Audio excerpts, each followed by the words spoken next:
आणि एक मोठी अपडेट येते विधानसभेनंतर लवकरच आता महापालिका निवडणुकांचं बिगुल वाजेल। कारण विधानसभेपाठोपाठ स्थानिक स्वराज्य संस्थांच्या निवडणुकीचे वेध आता लागतायत। भाजपा बावनकुळेंच्या नेतृत्वातच निवडणुकीला सामोरं जाण्याची शक्यता आहे। त्यामुळे लवकरच महापालिका निवडणुकांच्या तारखा या जाहीर होण्याची शक्यता आहे।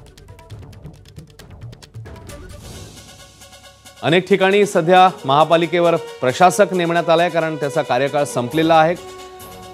त्याच्यामध्ये मुंबई महापालिकेसह अनेक प्रमुख महानगरपालिका आहेत शहरांच्या, आणि त्याच्यामुळे आता विधानसभेतला निकाल पाहता येत्या काही काळामध्ये, येत्या काही महिन्यांमध्ये या स्थानिक स्वराज्य संस्थांच्या निवडणुका होऊ शकतात, तशी शक्यता आहे आणि त्या दृष्टीने पावलं टाकली जाऊ शकतात।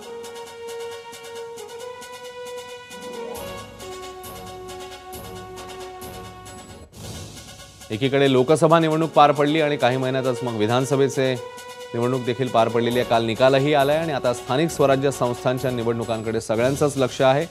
अनेक ठिकाणी कार्यकाळ संपल्यानं तिकडे आता प्रशासक नेमण्यात आलाय महापालिकेवर। मात्र येणाऱ्या काही महिन्यांमध्ये कदाचित हे महापालिकेच्या निवडणुकांचं बिगुल वाजू शकतं। एबीपी माझा, उघडा डोळे बघा नीट।